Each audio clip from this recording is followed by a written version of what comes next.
Hi అండి, అందరికీ నమస్తే. నా పేరు కుమార్. సో గత 15 డేస్ నుంచి ఓలా, యూబర్, ర్యాపిడో వైజాగ్లో స్ట్రైక్ అయితే నడుస్తుంది. వైజాగ్ ఎయిర్పోర్ట్లో ఇప్పటికీ క్యాబ్ డ్రైవర్స్ అందరూ కూడా కంటిన్యూ చేస్తున్నారు స్ట్రైక్ అన్నది. సో నేను వాళ్ళ వీడియోలో చెప్పదలుచుకుంది ఏంటంటే, ఫస్ట్ యూబర్ గురించి మాట్లాడతా. యూబర్ సర్వీస్ వైజాగ్లో ఎందుకు అంత వర్స్ట్ అంటున్నారంటే, యూబర్లో డ్రైవ్ పాస్ అని ఒకటి ఉంటుంది. 24 అవర్స్కి 125 రూపీస్, సంథింగ్ 124 రూపీస్. అది తీసుకున్నాక ఆ పాస్ వాడు ఇచ్చే రైడ్స్ ఒక ఆటో నడుపుకునేవాడికి, బైక్ నడుపుకునే వాడికి కన్నా చాలా దారుణాతి దారుణమైన ప్రైజ్ అయితే ఇవ్వడం జరుగుతుంది. ఒక 10 లక్షల కారు కొనుక్కుని నడుపుకునే ఓనర్కి 100 రూపాయలు, 90 రూపాయలు, 150 రూపాయలు, 200, ఇంకా దరిద్రం 99 రూపాయలు, 80 రూపాయలు ఇలాంటి రైడ్స్ ఇవ్వడం జరుగుతుంది యూబర్లో. అలాంటప్పుడు ఇంకా 10 లక్షల కారు ఎందుకు? వీడు ఏం సర్వీస్ ఇస్తున్నాడు? కష్టపడేది డ్రైవర్లు, డబ్బులు దొబ్బేది యూబర్ వాడు. ఇందులో నో డౌట్. ఎందుకంటే ఖచ్చితంగా ఇది పెద్ద స్కామే. యూబర్ వాడు చాలా తింటున్నాడు, ఇందులో చాలా ఫ్రాడ్ చేస్తున్నాడు. ఈ ఇచ్చే రైడ్స్ లో వాడి కమిషన్ వెళ్ళిపోతుంది, వాడి పర్సంటేజ్ వెళ్ళిపోతుంది, అన్నీ వెళ్ళిపోతున్నాయి. కానీ ఇందులో బాగా ప్రాఫిట్ బిజినెస్ చేస్తుంది యూబర్ వాడే. డ్రైవర్కి మాత్రం లాసే. ఇందులో 100% నో డౌట్. అందుకే ఇప్పటికీ ఇవాళకి 15 రోజులు దాటుతున్న స్ట్రైక్ కొనసాగిస్తున్నారు. ఈ యూబర్ అన్నది ఎంత చెత్తో, ఎంత వరస్టో వైజాగ్లో. వాడి సర్వీసు పరమ దరిద్రం అనమాట. అంత దరిద్రం యూబర్.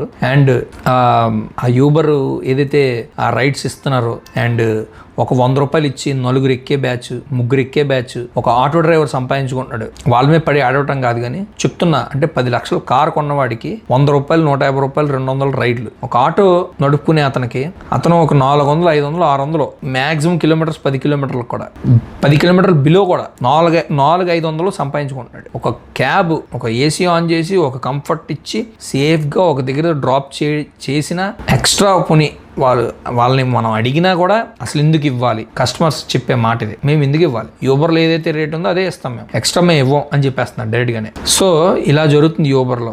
యూబర్ ఎంత చెత్తో, పరమ చెత్త యాప్, పరమ చెత్త సర్వీస్ అనమాట వైజాగ్లో మాత్రం. రెండోది ఓలా. ఇది ఇంకో వజ్రం. ఈ దిక్కుమాలిన ఓలా యాప్ ఇది. దీని సబ్స్క్రిప్షన్ మళ్ళీ హై ప్రైస్. నెలకి అంటే 30 రోజులకి 2000 రూపాయలు. ఇంతకుముందు 2499 రూపాయలు ఉండేదండి, రూపాయి తక్కువ. 2500 ఉండేది, ఇప్పుడు 2000 చేసాడు సబ్స్క్రిప్షన్.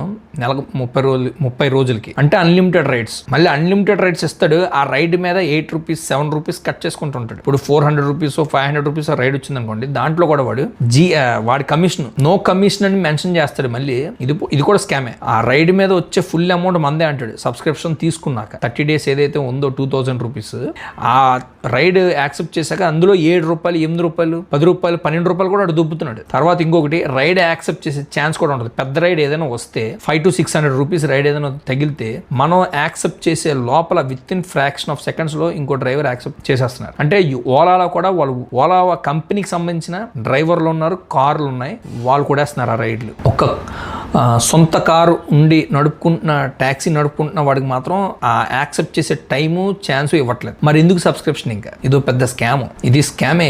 ఈ ర్యాడర్ సిస్టమ్ తొలగించాలనే డ్రైవర్స్ అందరూ కూడా స్ట్రైక్ చేస్తున్నారు. ప్రైజెస్ పెంచాలని కూడా. ప్రైజెస్ కూడా వర్స్టే ఓలాలో కూడా. అండ్ ఆ రైడర్ సిస్టమ్ ఏదైతే ఇప్పుడు రైడ్ వచ్చాక, ఫర్ సపోజ్ ర్యాపిడోలో ఏదో రైడ్ ఉంది, ఆ రైడ్లో మనం కంటిన్యూ అవుతున్నాం, వెంటనే ఓలాలో కానీ యూబర్లో కానీ వెంటనే రైడ్ వస్తుంది. ఆ ఫోను రైడ్ వస్తుంది కదా, అరే మిస్ అయిపోతున్నామే, మంచి ఫేర్ వచ్చిందని చూసుకుంటూ ఉంటాం. చూసుకుంటూ డ్రైవ్ చేసుకుంటూ వెళ్తుంటుంటే ముందున ఈ ఫోన్ చూసే లోపల ఏదో జరుగుతుంది. మనతో పాటు లోపల ఉన్న ప్యాసింజర్స్ కూడా ప్రమాదమే. సో ఈ రైడర్ సిస్టమ్ తొలగించాలి. ఎందుకంటే ఓలాలో ఇప్పుడు చెప్పాను కదా, ఫర్ సపోజ్ ఇక్కడ నుంచి ఇంకొక డెస్టినేషన్ ప్యాసింజర్ని దింపడానికి వెళ్ళాం, అక్కడ వెయిట్ చేస్తున్నాం ఇంకొక రైడ్ కోసం. అక్కడ ఏదైనా రైడ్ వస్తుందని చూసే లోపల, వచ్చింద్రా బాబు యాక్సెప్ట్ చేసే లోపల మనకు టైం ఇవ్వట్లేదు. మరి సబ్స్క్రిప్షన్ ఇంక దేనికి? నువ్వు సబ్స్క్రిప్షన్ ఇచ్చి నువ్వు అక్కడ లిమిట్ పెట్టాలి. ఒక 3కో 4కో, ఆ రేడియస్లో ఉన్న 20 మంది ఉన్నా, 10 మంది ఉన్నా, 50 మంది ఉన్నా, నువ్వు కొంతమందిగా ఆ రైడ్ వచ్చేలా చేసి నేను యాక్సెప్ట్ చెప్తే ఇంకొక అతను తింటాడు, లేకపోతే ఇంకొక అతను తింటాడు. అంతేగాని మొత్తం అందరికీ ఇవ్వడం జరుగుతుంది. అక్కడ ఒక రైడ్ వస్తే మొత్తం అందరికీ వెళ్ళిపోతుంది. అది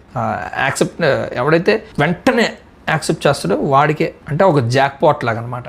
అంతే. సో సబ్స్క్రిప్షన్ దేనికి? ఇంకా డేకి 149 రూపీస్, ఎంత 150 రూపీస్ ఉంటుంది. అది తీసుకోవడమే బెటర్ కదా. ఇంకా అది తీసుకున్నా కూడా పీగేదేం లేదు. అంత దరిద్రం అనమాట ఓలా. మనకి యాక్సెప్ట్ చేసే ఛాన్స్ ఇవ్వడు. యూబర్లో ఛాన్స్ ఉంటుంది, ఎందుకంటే యూబర్ని ఎవడు యాక్సెప్ట్ చేయడు. చాలా మంది మానేశారు యూబర్ని వాడడం, యూజ్ చేయడం. ఎందుకంటే అది చెత్తది, పరమ చెత్తది. ఒక బైక్, యూబర్, ర్యాపిడో నడుపుకునేవాడు చాలా బెటర్. మాకన్నా. ఇప్పుడు చెప్పాను కదా, ఆటో డ్రైవర్, ఆటోలు నడుపుకుంటున్న వాళ్ళు చాలా బెటర్ మాకన్నా. 10 లక్షల కారు కొని 100 రూపాయలు 120 రూపాయలు చూస్తే అసలు మాకు కళ్ళలో నీళ్లు తిరుగుతూ ఉంటాయి ఒకసారి. మళ్ళీ అది ఎక్కేది 3-4 ఎక్కుతారు. అసలు ఎంత వరస్ట్ యూబర్ మాత్రం వైజాగ్లో. ఎక్స్పెక్ట్ చేయలేదు ఎలాగ ఉంటుందని. అంటే కాంపిటీషన్ పెరిగింది, క్యాబ్స్ పెరిగాయి, కానీ రేట్లు ఎంత దారుణంగా తగ్గించుతారా. పైగా నేను ఇంకా 7 months అయింది స్టార్ట్ చేసి.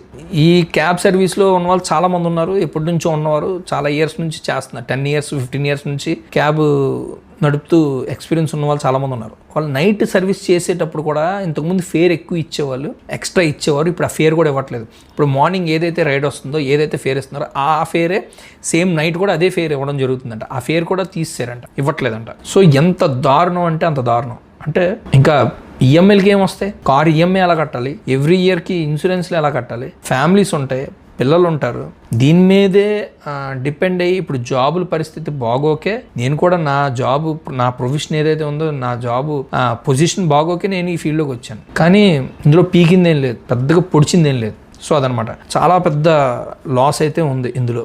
స్కామ్ కూడా ఉంది యూబర్ది, ఓలాది అండ్ ర్యాపిడో కూడా. ర్యాపిడో ఇంటర్సిటీ కూడా సేమ్ యూబర్ ఏదైతే ఓలా ఏదైతే ఫేర్ ఏదైతే ఇస్తుందో సేమ్ ర్యాపిడో కూడా అదే ఫేర్ ఇస్తుంది, ఇంటర్సిటీ కూడా. ర్యాపిడో కూడా పెద్దగా పోడాల్సింది ఏం లేదు ఇందులో. కాకపోతే లోకల్లో ఉన్నంత వరకు ఈ రెండిట్ల మీద కొంచెం యాక్సెప్ట్ చేసే ఛాన్స్ అయితే ఇస్తుంది. రైడ్ ఏదైతే వస్తుందో యాక్సెప్ట్ చేసే ఛాన్స్ ఇస్తుంది. కొంచెం చూసుకోగలుస్తాం ఎక్కడి నుంచి ఎక్కడ పడింది రైడ్, ఎక్కడికి దింపాలి, డెస్టినేషన్ అక్కడికి కిలోమీటర్స్కి ఇంత ఫేర్. ఓకే, ఫేర్ మాత్రం ర్యాపిడో కొంచెం పర్లేదు. ఈ రెండు యాప్ ఓలా, యూబర్, ఓలాతో పోలిస్తే ర్యాపిడో బెటర్. యూబర్, ఓలా, ర్యాపిడో 3 కూడా కొంచెం ఇంకా సర్వీస్ని ఇంప్రూవ్మెంట్ చేయాల్సిందే ఖచ్చితంగా. డ్రైవర్లు ఇప్పటిదాకా కష్టపడుతూ స్ట్రైక్ ఏదైతే చేస్తున్నారో, ఆ డిమాండ్స్ ఏవైతేనో మీరు సాల్వ్ చేయాల్సిందే. ఆ ర్యాడర్ సిస్టమ్ తొలగించాలి ఖచ్చితంగా.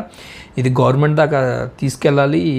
ఇప్పటిదాకా ఇన్ని రోజులు కష్టపడి వాళ్ళు పాపం క్యాబ్ ఆఫ్ చేసుకుని, ఓలా, యూబర్, ర్యాపిడో అన్నీ ఆఫ్ చేసుకుని కూడా వాళ్ళు రోడ్ల మీద ఇప్పటికీ ఎయిర్పోర్ట్లో ఇంకా పెందుర్తిలో కూడా స్ట్రైక్ స్టార్ట్ చేశారు. సో చాలామంది క్యాబ్ డ్రైవర్స్ కూడా సఫర్ అవుతున్నారు. ఈ రేట్లకి మేము నడపలేకపోతున్నాం, నష్టాల్లో చాలా నష్టం వస్తుందని చెప్పేసి అని. నష్టమే నిజంగానే. 10 లక్షల కారు కొనుక్కుని వీళ్ళని ఏసీ ఆన్ చేసి లోపల ప్యాసింజర్స్ని కూర్చోబెట్టి 100 రూపాయలకి, 150 రూపాయలకి, 200 రూపాయలకి తిప్పుతుంటుంటే ఏం మిగిలేదు అందులో. పెట్రోల్ ధరలు పెంచారు, అన్నిటి మీద ధరలు పెంచారు. ఈ యాప్లో రైడ్లు ప్రైసెస్ మాత్రం పెంచలేదు, ఫేర్ మాత్రం పెంచలేదు. మరి ఎలా ఈఎంఐలు కడతారు, ఎలా ఫ్యామిలీస్ని వాళ్ళు లీడ్ చేయగలరు, పిల్లల స్కూల్ ఫీజులు ఎలా కట్టుకుంటారు, ఇయర్లీ ఇన్సూరెన్స్లు ఎలా కట్టుకుంటారు, కార్ ఇన్సూరెన్స్లు, ఈ ఫేర్కి ఎలా వర్కౌట్ అవుతుంది అసలు? ఖచ్చితంగా ఇది పెద్ద fraud, scam. Uber, Ola, Rapido కూడా ఖచ్చితంగా వీళ్ళు ఇంకా స్ట్రైక్ కంటిన్యూ చేస్తున్నారు. మేము కూడా సపోర్ట్ చేస్తున్నాము. నేను కూడా 13 days నుంచి ఆల్మోస్ట్ క్యాబ్, నా కార్ కూడా నేను తీయడం జరగలేదు, అన్నీ ఆఫ్ చేసి కూర్చున్నాను. కాకపోతే ఒకటి నా సజెషన్ ఏంటంటే ర్యాపిడో ఒకటి చేయండి ఖచ్చితంగా. యూబర్, ఓలా మాత్రం ఆఫ్ చేసేయండి, ఎవరు ఆన్ చేయకండి, ఎవరు యాక్సెప్ట్ చేయకండి. ర్యాపిడో మాత్రం కంటిన్యూ చేయండి. ఏదో ఒకటైనా కొంచెం బెటర్ దెన్ ఒకటైనా రన్ చేసుకుంటే మనకు బెటర్. కాబట్టి కొంచెం మనం మూవ్ అవ్వాలి, కాబట్టి ఎలాగోలాగ రొటేషన్ చేసుకోవాలి. కాబట్టి మనం అన్నీ ఆఫ్ చేసుకుని కూర్చుంటే మనకి కష్టం. కాబట్టి ర్యాపిడో అయినా కనీసం ఆన్ చేసుకుని అది చేసుకుంటే బెటర్ అన్న నా ఒపీనియన్. సో అదనమాట. సో ఎవరైనా నా వీడియో చూస్తే మాత్రం లైక్ చేయండి. లైక్ చేస్తే యూట్యూబ్ చాలామందికి ఈ వీడియో కూడా రీచ్ అయ్యేలా చేస్తుంది. ముఖ్యంగా మన అన్నలో వైజాగ్లో క్యాబ్ డ్రైవర్స్ అన్నలు కూడా స్ట్రైక్ చేస్తున్నారు కాబట్టి వాళ్ళు కూడా ఈ వీడియో చూసే ఛాన్సెస్ ఉంటుంది. లైక్ చేయండి, కామెంట్ కూడా చేయండి. మేము చేస్తున్న ఈ స్ట్రైక్ కూడా సపోర్ట్ చేయండి. Thanks for watching. Take care. By by. జై హింద్.